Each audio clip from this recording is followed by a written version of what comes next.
1 Tessalonicenses, capítulo 5, verso 17, que diz: orai sem cessar. Orai sem cessar.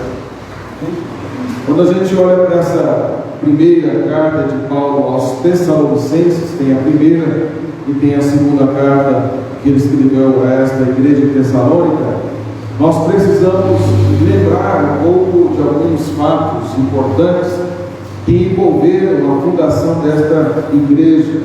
Esta igreja que era ficava em uma das cidades mais importantes da Macedônia da época, ficava ali próximo das cidades de Filipos e Bereia, e Paulo, na sua segunda viagem missionária, ele fundou esta igreja. Quando a gente olha para o livro de Atos, que é um livro que nos dá o fundo histórico da maioria destas cartas, dessas igrejas fundadas por Paulo, nos fala que o apóstolo Paulo, na sua segunda viagem missionária, está no capítulo 15 de Atos, verso 36, é dito lá, então, mostrando onde Paulo passou, nas cidades que ele passou, dentre elas a cidade de Tessalônica. No capítulo 17 de Atos, no verso de 1 ao verso 4, nos mostra que Paulo chegou em Tessalônica, onde havia uma sinagoga de judeus.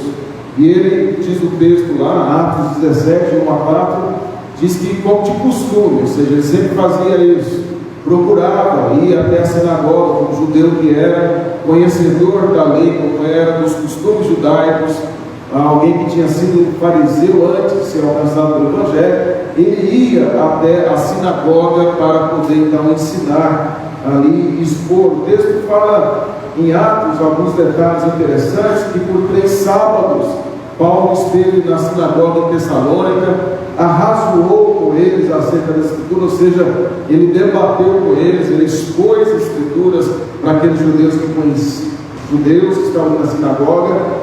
E ele, o que ele fez? Diz que ele expondo e demonstrando, ou seja, ele fez uma pregação, um estudo bíblico com aqueles judeus durante 3 sábados, demonstrando ter sido necessário que o Cristo padecesse e ressurgisse dentre os mortos. Então ele quis mostrar a partir das Escrituras para aqueles judeus de Tessalônica que as profecias falavam que Jesus teria que passar de fato, o Cristo teria que padecer. E aí então diz o texto que ele dizia que é o Cristo Jesus que eu vos anuncio.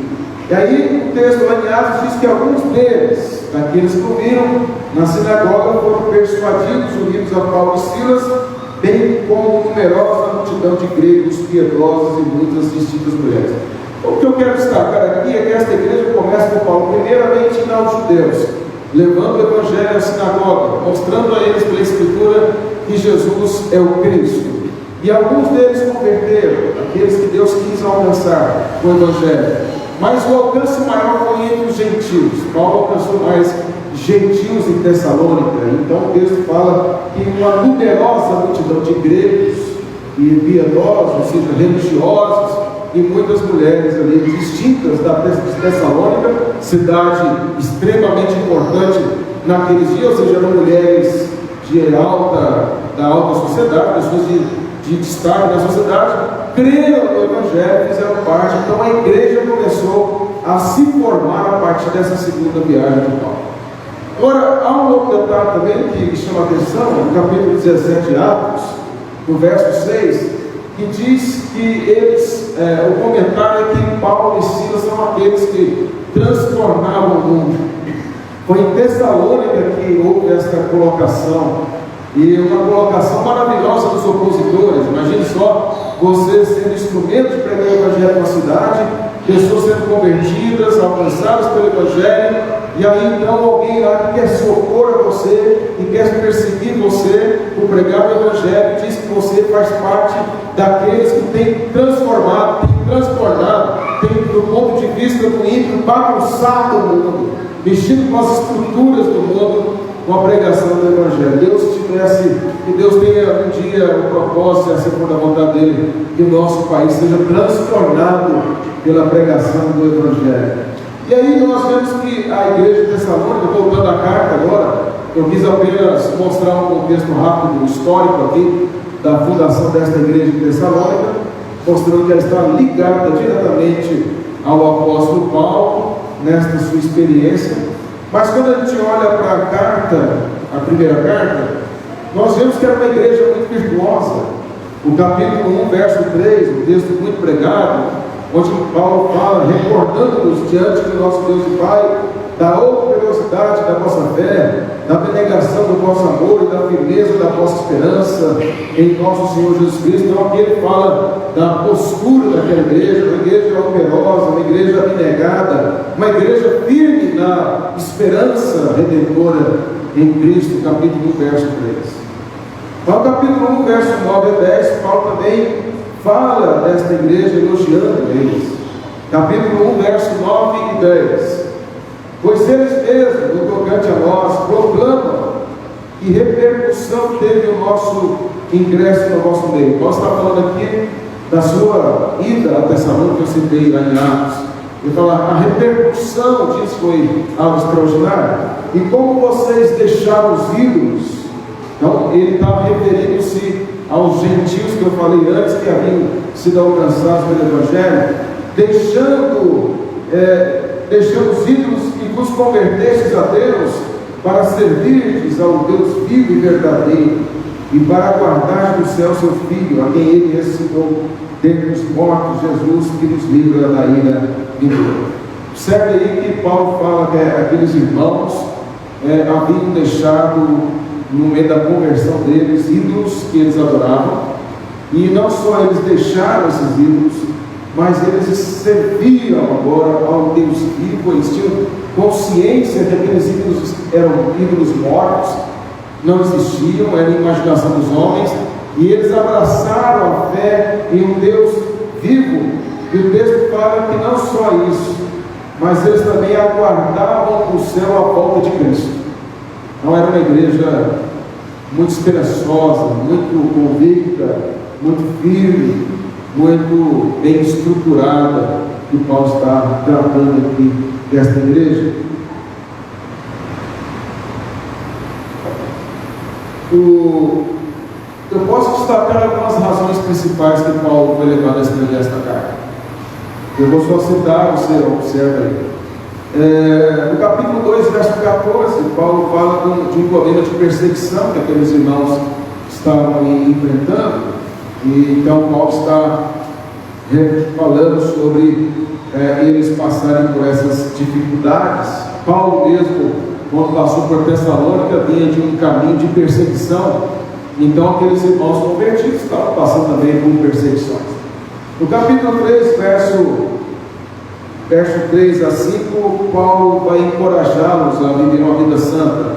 Lembrando vocês que Paulo havia dito que eles tinham deixado os ídolos para servir ao Senhor, ou seja, antes deles converterem, eram pessoas ligadas a orgias, a imoralidades próprias da época entre os gregos. Então eles deixaram aquelas prostituições, deixaram aqueles pecados, e agora eles estão numa nova vida. Então eles precisavam agora ter novas práticas, e Paulo está exortando a eles para desconstruir a imoralidade na mente, no coração, e praticarem o que é correto, e usarem o corpo de forma correta para a glória de Deus. Capítulo 3, verso 3 a 5. Depois Paulo fala também sobre estabelecer uma ética de trabalho, aí no capítulo 4, verso 11 e 12. Então havia alguns que, ao crerem ou demonstrarem crerem que Jesus viria, estavam querendo deixar de trabalhar. Então sempre teve esses problemas, e Paulo então vai exortar sobre essa questão do trabalho, e vai mostrar a eles que quem trabalha não deve comer, e deve entender a importância disso. No capítulo 5, verso 12 em diante, são as últimas exortações de Paulo aí. São diversas falas, assuntos gerais em que ele vai tratando, exortando aí os irmãos, e consolando e orientando a eles. Dentre estas últimas falas de Paulo, está o texto que nós lemos: orai sem cessar. Ele fala aí no verso 12 ao verso 13 ele fala do respeito aos pastores que trabalham entre nós. E no verso 14, ele fala de admoestarmos os submissos e desanimados, consolar os desanimados por causa das perseguições, ter paciência com os fracos. E aí no verso 15 ele fala de evitar que alguém retribua mal por mal, ele fala de tratar a todos com bem. Verso 16, regozijar-se e alegrar sempre, igual ele fala aos Filipenses. Verso 17, a oração. Verso 18, ações de graças. Verso 19, não apagar o espírito. De manhã eu falei com os irmãos sobre isso. E aí ele vai falando das profecias também. Não desprezar as profecias, não é profecia como hoje as igrejas entendem, são as escrituras, não desprezar o que a escritura fala. E ele fala de julgar todas as coisas, entender o que é bom e se afastar de tudo que é mal. E aí ele termina a sua carta. Vamos então ver esse texto, orar sem cessar, e o que Paulo nos ensina nesse texto, e o que podemos tirar para a nossa igreja. Primeira coisa, o verbo orai é um verbo que é uma ordem, não é uma opção, é um imperativo. Paulo está dizendo à igreja de Tessalônica: vocês devem fazer isso. Não é talvez, não é uma possibilidade, mas isso deve fazer parte da vida de todo crente.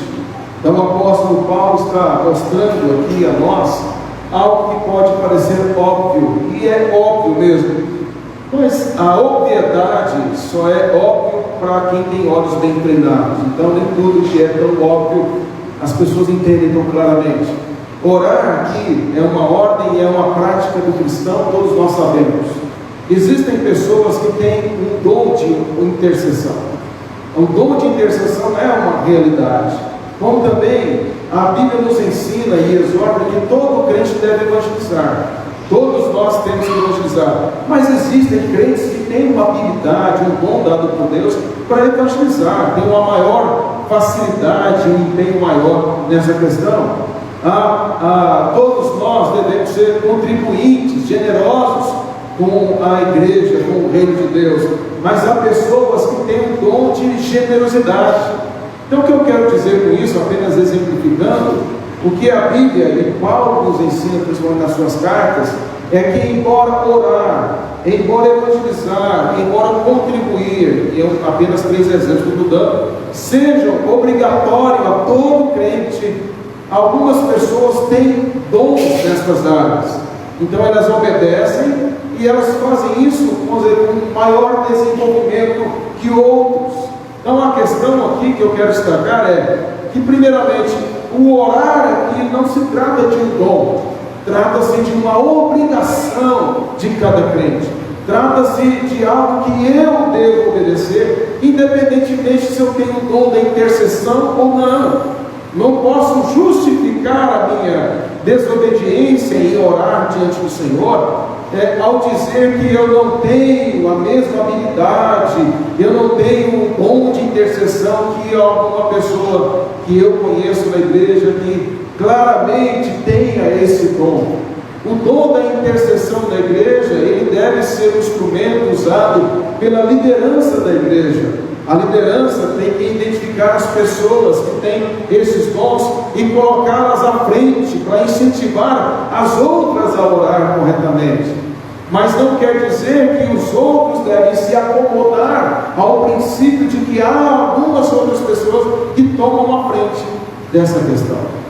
Mas uma outra coisa também que eu preciso destacar dentro dessa perspectiva, para não ter equívocos quanto a isso, é que esse orar sem cessar, e eu vou falar sobre esse sem cessar, está relacionado ao nosso dia a dia. Está relacionado, não é a reuniões de oração da igreja. Esses são momentos pontuais em que nós podemos marcar nos lares, podemos ter uma semana de oração como tivemos no início do mês, podemos ter, esses momentos são importantes, mas eles não são, eles são pontuais, ou seja, tem momentos específicos em que a igreja faz isso. Mas o que Paulo está falando aqui é eu e Deus, eu individualmente diante do Senhor. Quando ninguém vê, quando ninguém sabe. Então é uma constante oração diante do Senhor. E aí existem muitas implicações em torno disso que eu pretendo aqui colocar para vocês sobre essa questão. Então, ficando bem claro, tentando deixar bem claro, a oração é uma ordem a todo crente, como evangelizar, como ser generoso financeiramente. Mas há pessoas que têm dons e habilidades nesta área, mas não significa que você e eu não tenhamos que orar. Não é o meu dom, confesso a vocês que não é o meu dom de intercessão, mas eu tenho que orar. Mas eu sei de pessoas aqui na igreja que têm o dom de intercessão, e eu peço a essas pessoas em particular: orem pela igreja, ora por isso. E eu não falo para a igreja, eu falo para as pessoas que eu percebo que tem esses dons, chego nelas e digo: ora, só ora por isso, ora por essa causa, ponha diante de Deus. É assim que Deus equipa a igreja, com pessoas com dons. Não é um mais importante que o outro, mas dons que se complementam para o bem do corpo de Cristo. Mas vejamos aqui que Paulo fala de oração na carta outras vezes nesta carta. Veja o capítulo 1, verso 2. Vou ler aqui você, capítulo 1 desta carta, verso 2.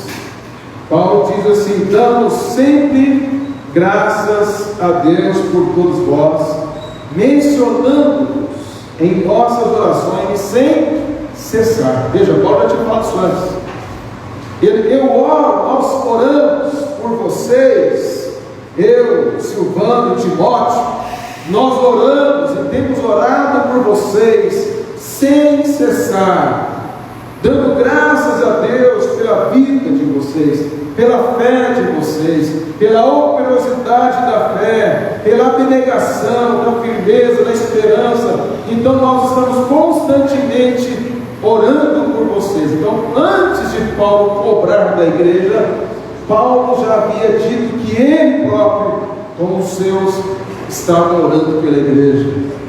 No capítulo 3, verso 10, 3, verso 10, diz assim: orando noite e dia. Orando noite e dia não é sem cessar? Orando noite e dia, com o máximo empenho, ou seja, exige oração noite e dia, sem cessar. Ela exige de nós empenho, muito esforço, para vos ver pessoalmente e reparar as deficiências da vossa fé. Aquela igreja, embora fosse uma igreja operosa, abnegada, uma igreja realmente firme na palavra, não era igreja perfeita, como nenhuma igreja foi e jamais será. Então Paulo diz: eu tenho orado incessantemente, com o máximo de empenho, para Deus dar a ocasião de ir aí e pessoalmente tratar as deficiências de vocês, deficiências na fé. Não tinha defeitos que tinham que ser tratados pelo pastor Paulo. 3,10, então Paulo diz que orava noite e dia, sem cessar, em outras palavras. Se você olhar o capítulo 3, só para você entender porque Paulo orava sem cessar por aquela igreja, pelo empenho de estar ali com aqueles irmãos, no versículo 5 aí, no capítulo 3, Paulo fala o seguinte: foi por isso que, já não me sendo possível continuar esperando, mandei indagar o estado da vossa fé, temendo que o tentador nos provasse e se tornasse inútil o nosso labor. Paulo fala aí que Satanás poderia utilizar, a ideia dos perseguidores, para frustrar, tentar alguma coisa contra a igreja. No capítulo 2, verso 18, Paulo diz assim: por isso quisemos ir até vós. Viu que Paulo estava dizendo: eu queria ir, eu quero ir, não foi possível, eu estou orando por isso, eu quero ir ter com vocês. E ele diz: pelo menos eu, Paulo, não somente uma vez, mas duas, eu tentei mais de uma vez ir até Tessalônica de novo, contudo Satanás nos barrou no caminho. Como é que Satanás barrou Paulo no caminho? Aparecendo para ele, impedindo ele de dar, usando perseguidores, ameaças que o impediram de ir até Tessalônica. Ele tinha que orar, não. Então ele está dizendo: é por isso que eu oro dia e noite, sem esmorecer, em todo empenho, para que Deus me dê a ocasião de estar com vocês. O último texto é o capítulo 5 ainda, verso 25. 5:25. Irmãos, orai por nós. Por nós quem? E ele fala lá no começo da carta, capítulo 1, verso 1, Paulo, Silvano e Timóteo. Então ele fala, orai por nós, pastores. Paulo está pedindo à igreja que orasse por ele, por Silvano e por Timóteo. Ele disse primeiro que, no capítulo 1 e 2, verso 2, que ele estava orando sem cessar e na gratidão pela igreja.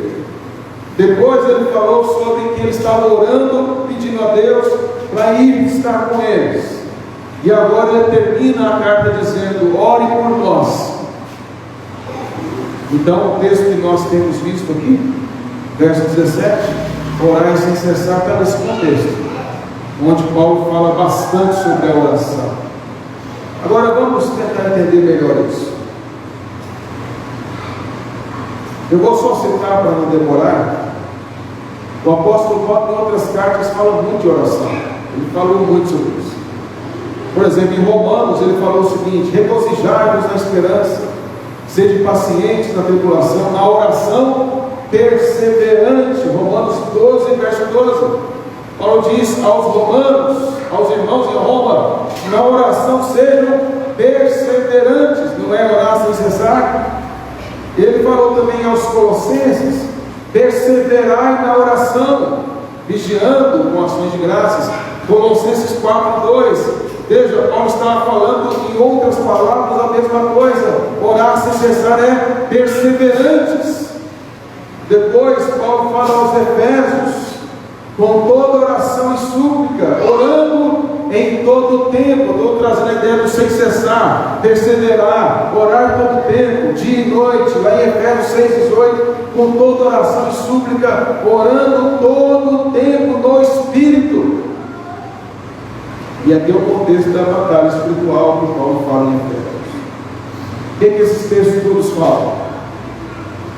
Eles falam que a oração tem que ser contínua, não pode ter interrupções na minha vida. A oração, conforme esses textos, e podemos citar vários outros textos, nos mostra que a oração tem propósitos definidos. As orações têm propósitos definidos pelo próprio Deus. Onde é que eu encontro, pastor? Na Escritura. Se você pegar a oração de Neemias, não foi uma oração conforme a Escritura. Se você pegar a oração de Daniel, não foi uma oração conforme a Escritura. Então a oração que eu devo fazer é conforme a Escritura. O Senhor Jesus, quando ensinou a orar, não ensinou o Pai Nosso. O Pai Nosso não é uma reza. O Pai Nosso não é para ficar sendo repetido. O Pai Nosso é modelo de oração para minha oração. Para eu saber os princípios teológicos, bíblicos que eu devo orar. Mas não é para eu ficar repetindo vaziamente, como se isso fosse um mantra para a minha vida. Repetir o Pai Nosso vai me abençoar, vai me revestir. Não, Jesus não ensinou o Pai Nosso para isso. Ele ensinou para mostrar aos discípulos: olha, essa é a estrutura bíblica de uma oração. É assim que vocês devem orar. Então a Escritura toda nos mostra a oração com propósitos definidos, com estrutura, com conteúdo teológico. Nós vemos as orações que os apóstolos faziam com aquela esperança da volta de Cristo, angustiados, ansiosos, desejosos da volta do Senhor Jesus. Nós vemos orações dos apóstolos e de Paulo nesses textos, orações com ações de graça. Domingo que vem é sobre ações de graça, no mês de fevereiro é sobre isso. E Paulo fala muito associando a oração a ações de graças. Há muito essa ligação, essa conexão de gratidão com a oração. Ele fala da oração como sendo uma oração que tem que ser pelos santos, pela igreja, não só aqui do Caeira, não só do Presbitério Bandeirante, não só da nossa denominação, mas todos os crentes espalhados pelo mundo. A oração é um instrumento de Deus para nós, que mostra que nós não temos poder nenhum em nós. John Owen falou o seguinte, um grande teólogo do passado: não teremos nenhum poder de Deus, a não ser que sejamos convencidos de que não temos nenhum poder em nós mesmos. A oração é um instrumento para esvaziar o meu ego. Porém, a oração pública, não estou dizendo que, lógico que eu estou dizendo que ela é errada, porque eu peço pessoas para orarem, mas quando é a oração pública, eu posso ser envolvido pela vaidade nas minhas palavras. Que palavras que eu vou usar, que colocações eu vou fazer, preocupado que alguém vai me ouvir. Nós tínhamos um professor no seminário que até o português da oração corrigia, uma coisa tola, mas embora no seminário tem que fazer, mas era exagerado. E aí você fica até com medo de orar, porque você podia falar conjugar um verbo de forma errada, e depois você tem que falar que você errou na oração. Mas não é nada disso. Eu estou falando que a oração em público, ela pode, o meu coração e o seu coração pode ser tentado a vaidades, mas a oração sem cessar, ela não tem público, e ela me humilha, ela não tem holofotes, ela não tem aplausos, ninguém sabe a não ser Deus. Então ela é muito importante. A oração em público tem que ser resultado da minha oração sem cessar. Mas o que quer dizer a palavra sem cessar? Pastor, sem cessar. Você pode dizer isso. O que é oração sem cessar? Sem cessar, sem parar. É verdade. Mas tem algumas coisas que a gente pode retirar dessa expressão de palavra. Primeiro, as coisas mais óbvias. É uma coisa constante. Constantemente orar. Sem intervalo no processo. Aí eu acho que a gente pode pensar um pouco. Sem intervalos. Eu não tenho momentos apenas no dia de oração, mas eu tenho que orar o tempo todo. Mas como é que eu faço isso, pastor? Orar sem intervalo. Você pode orar até no banheiro, você pode orar dirigindo o carro, você pode orar em lugares mais absurdos, não que sejam lugares pecaminosos, lugares do dia a dia em que nós tivermos, porque é em espírito.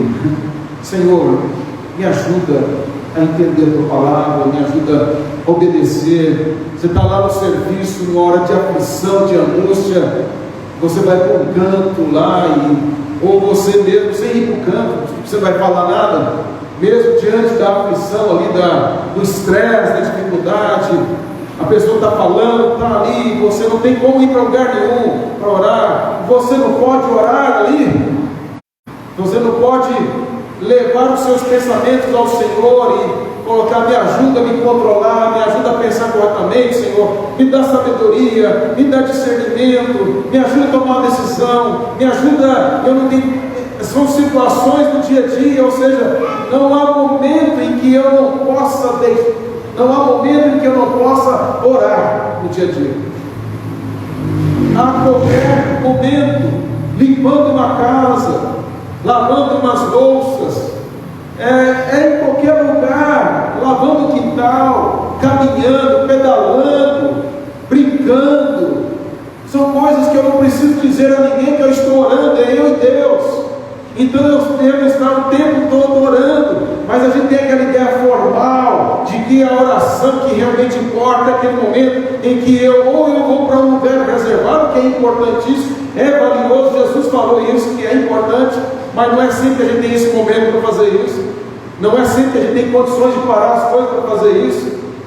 A gente pensa que esse é o momento de oração, ou apenas quando a gente vem à igreja e ora com os irmãos, mas a oração sem cessar é tudo isso junto. Compreendeu? É quando eu estou sozinho, é quando eu estou diante da dificuldade, é quando eu estou com gratidão no coração, vem uma bênção e se fica com um livramento. Você não precisa dizer para ninguém: Senhor, muito obrigado, Senhor, porque Obrigado por esse livramento, obrigado por essa bênção. Me ajuda a ser grato ao Senhor, me ajuda a enxergar isso. Como também o momento que eu estou com os irmãos da igreja, de orar, tenho prazer de estar com eles. Então tudo isso faz parte. Você já percebeu? Eu não sei. Mas assim, você percebe quando um irmão que vai orar em público, ele tem vida de oração. Dá para perceber. É diferente. Não sei, mas dá para perceber. Aqui, eu lembro, não vou citar o nome, quando eu cheguei nesta igreja em 2011 para conhecer, eu pedi um irmão para orar. Aliás, eu fui pedir, eu estava só pregando. Alguém que estava no grupo, eu acho que era o João, pediu para orar uma pessoa aqui. Eu nem conhecia essa pessoa. Eu pensei assim, não conhecia essa pessoa. Esse homem tem vida por Deus. A oração dele é diferente. Ele tem vida por Deus. Ele não ora por formalidade. Ele ora com a mente e o coração. A vida de oração pública, ela é resultante, deve ser, de uma vida de oração sem cessar. Outra coisa que esse sem cessar indica é que a oração sem cessar é hábito, formar hábito. É uma coisa que a gente não para pensar, mas orar, ler a Bíblia, tem que formar hábito. E que Paulo falou, eu tenho orado sem escurecer, ou seja, eu tenho orado, ele usa a expressão lá, eu tenho orado com todo empenho, eu tenho orado com perseverança. O que isso quer dizer? Que não é fácil orar, não é algo que é natural em nós, a não ser, como eu disse, não é que seja fácil para quem tem o dom da intercessão, diz que é mais fácil, mas todos nós precisamos ter empenho, todos nós precisamos nos esforçar, desligar a mente um pouco, focar na oração. Isso tudo são coisas difíceis. Ler a palavra, então isso tem que ser um hábito em nós, tem que ser algo formado em nós. E outra coisa, orar sem cessar envolve o sentido de eu entender que eu dependo de Deus. Eu dependo de Deus. E por isso que eu devo orar. É manter a mente ativa em Deus, focada em Deus.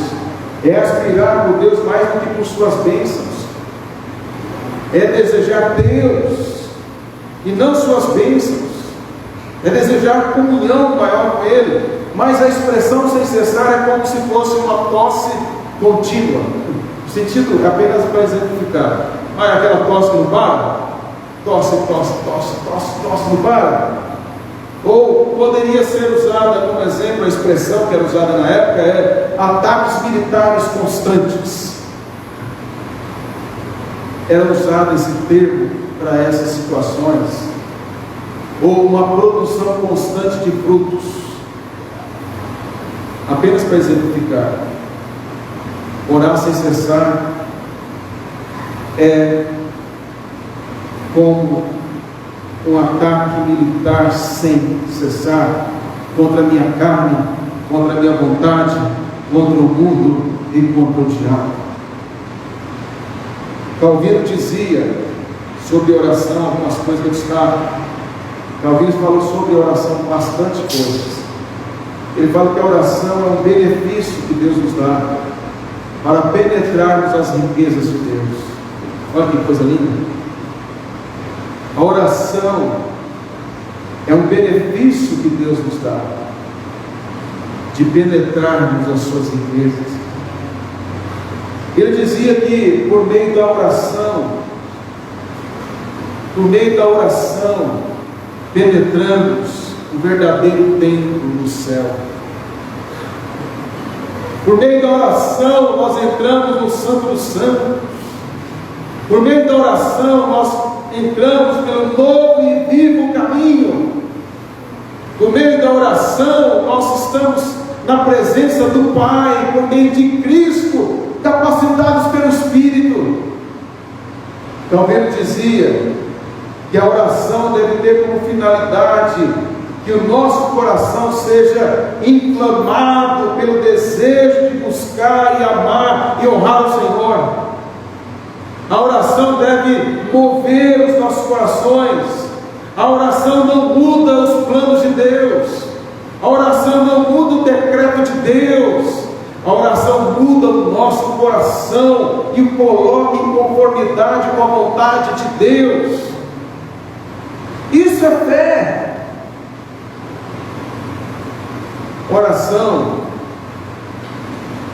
Calvino dizia que nós não sabemos orar como convém, como Paulo diz em Romanos, mas é o Espírito Santo com gemidos inexprimíveis, e a ideia ali é que o Espírito Santo nos incita a orar. É Ele que nos incita a orar, é Ele que nos move a orar. E por último, Calvino dizia que eu destaco que a oração bíblica despeja o nosso orgulho e vaidade. Oração bíblica despeja diante de Deus o nosso orgulho. Não foi isso que Davi fez aqui no Salmo 139?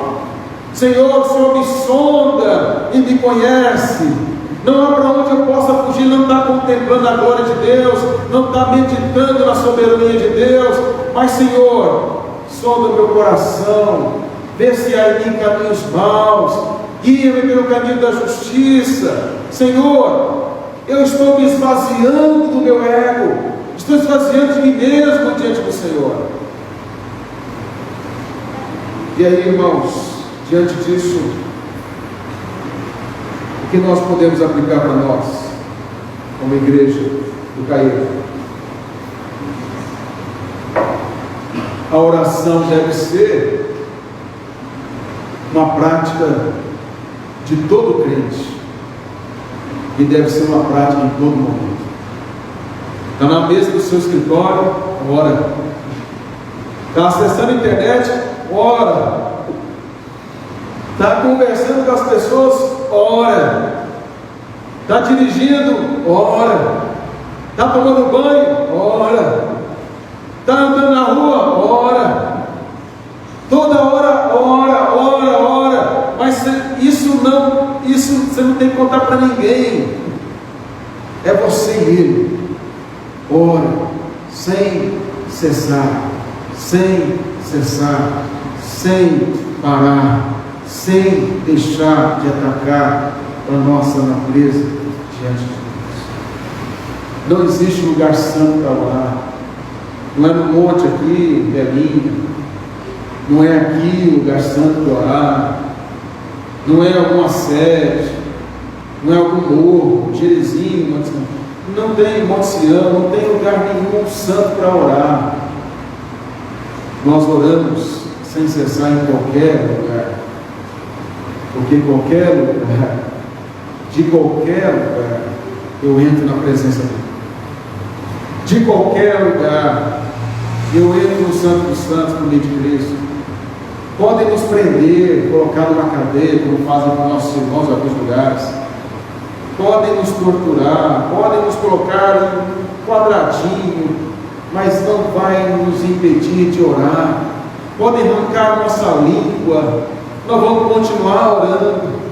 Podem fazer o que for e nós vamos continuar orando, porque nada e ninguém, nem o inferno pode nos impedir de orar. Podem nos tirar até a palavra, como fazem de nós, materialmente falando, não da nossa mente e coração, mas jamais podem nos impedir de orar. Esse é o grande privilégio que nós temos. A oração nos traz paz, como Paulo diz em Filipenses. Quando nós colocamos as nossas ansiedades diante dele, as nossas preocupações, os nossos medos, a paz de Deus, e a paz de Deus que excede todo entendimento, guardará o vosso coração e a vossa mente em Cristo Jesus. É através da oração bíblica que o nosso coração é acalmado, nosso coração é apaziguado no meio da tempestade. É no meio da oração bíblica sem cessar que nós aquietamos o coração diante dele e sabemos que ele é Deus, porque ele é nosso refúgio e fortaleza. E eu concluo dizendo que o principal objetivo da oração é que Deus seja glorificado na resposta. O principal objetivo da oração é que Deus seja glorificado na resposta. Que Deus assim nos abençoe.